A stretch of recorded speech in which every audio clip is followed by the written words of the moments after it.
Good morning, everyone. Happy Wednesday morning to you, and welcome back to Morning Musings. My name is Don K. Preston. I am the president of Preterist Research Institute of Ardmore, Oklahoma. We are continuing our study of the Great Tribulation of Matthew chapter 24. Now, this issue of the Great Tribulation, I don't have to tell you, our dispensational friends make a huge deal of this. I mean, we're supposedly looking at a yet future time in which 3/5 of the world's population will be annihilated, stamped out, stomped out.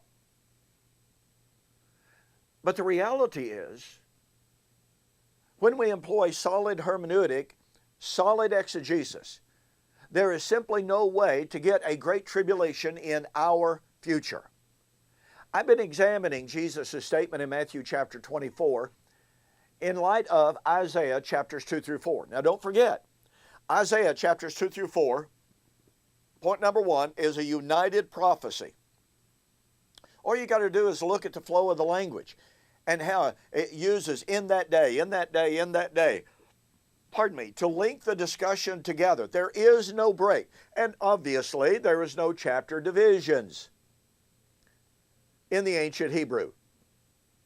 So here we have the last day's prediction. The last day's prediction of the day of the Lord, when the Lord will arise to shake the earth mightily. The day in which men would run to the hills. They would hide in the rocks and hide in the caves.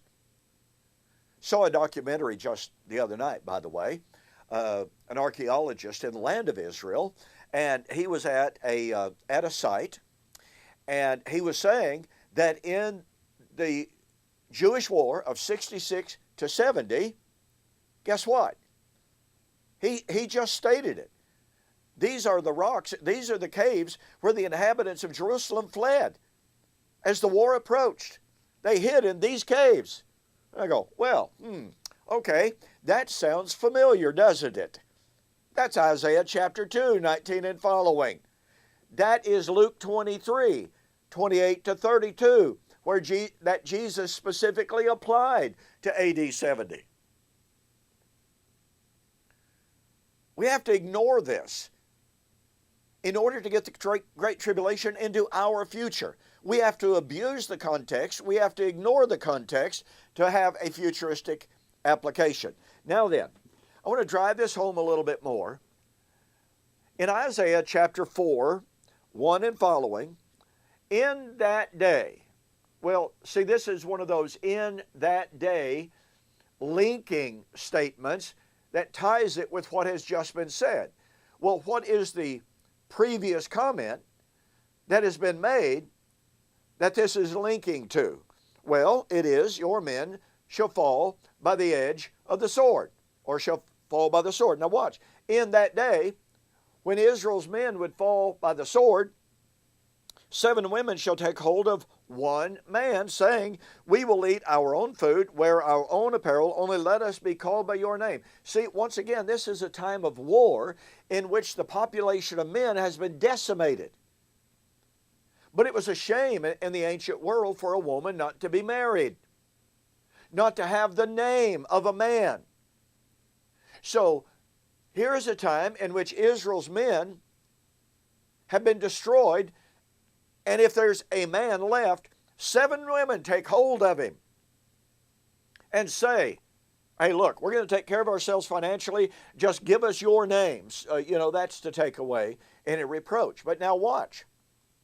Verse 2, in that day. In what day? The time in which Israel's men would be decimated. Kind of like Matthew chapter 24.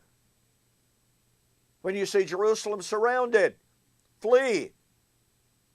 For then Israel's men shall fall by the sword, citing Isaiah chapter 2. Okay? In that day, the branch of the Lord. Hey, folks, that's Jesus.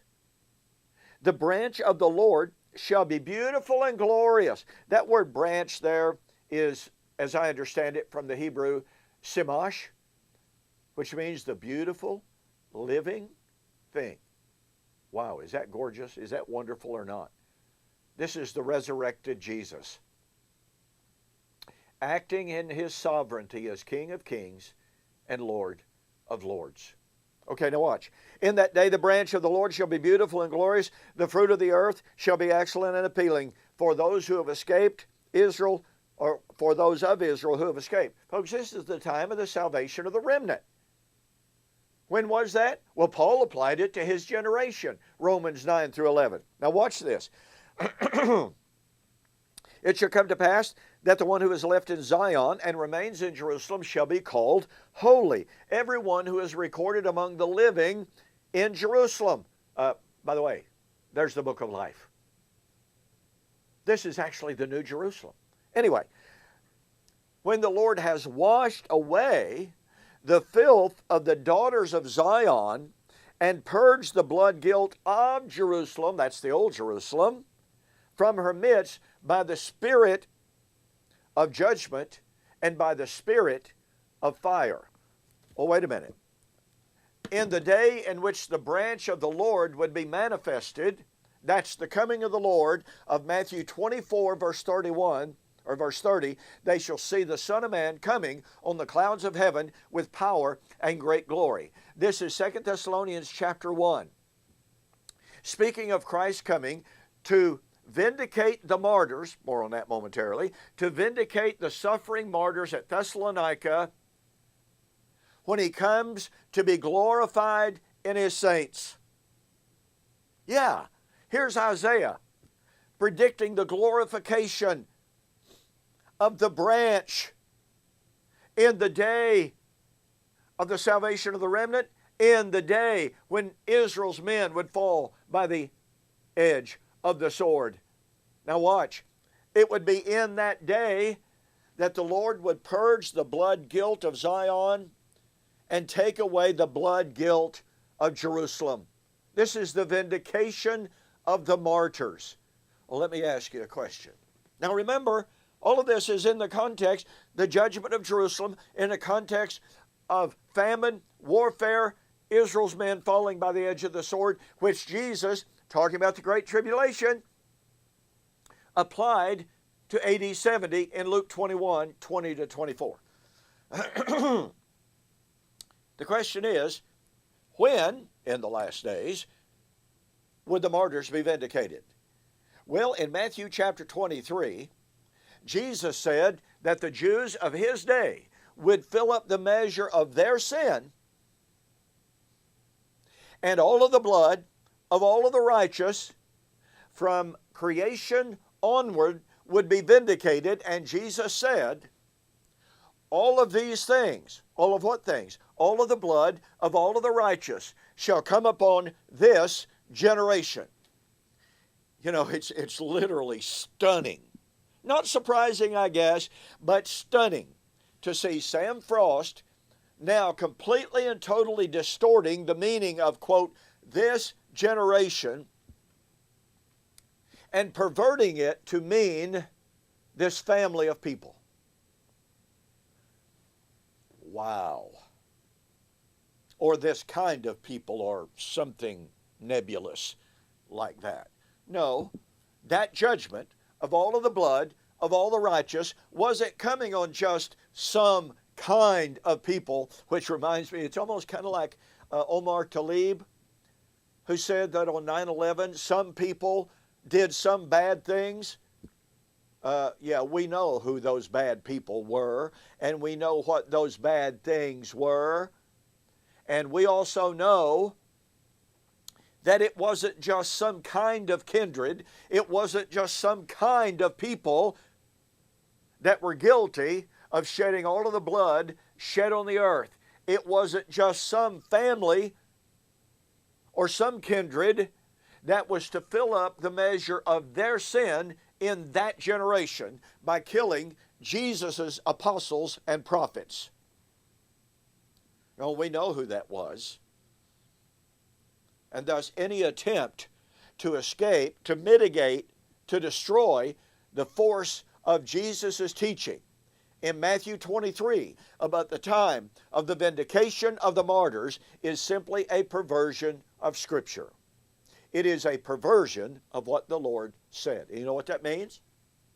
It means the Great Tribulation and it means that the day of the Lord, the last days, day of the Lord, when the branch of the Lord would be manifested and glorified, was it AD 70. You know, if you want more on this, get a copy of my book, The Resurrection of Daniel, chapter 12, Fulfilled or Future. I have an extensive discussion of Isaiah chapters 2 through 4 in that book, demonstrating everything I've said here over the last couple of days. Get a copy of that. You will see that any attempt to extrapolate Isaiah 2 through 4 to some future day of the Lord, to some future great tribulation, to some future vindication of the martyrs is completely and totally misplaced and wrong. Go to my website, donkpreston.com, bibleprophecy.com, and order that book. Hey, if you mention that you saw the offer on YouTube or Facebook, I'll refund your shipping and save you $5. Okay? Thanks again so much for joining me for this morning's Morning Musings. I'll see you on the flip side.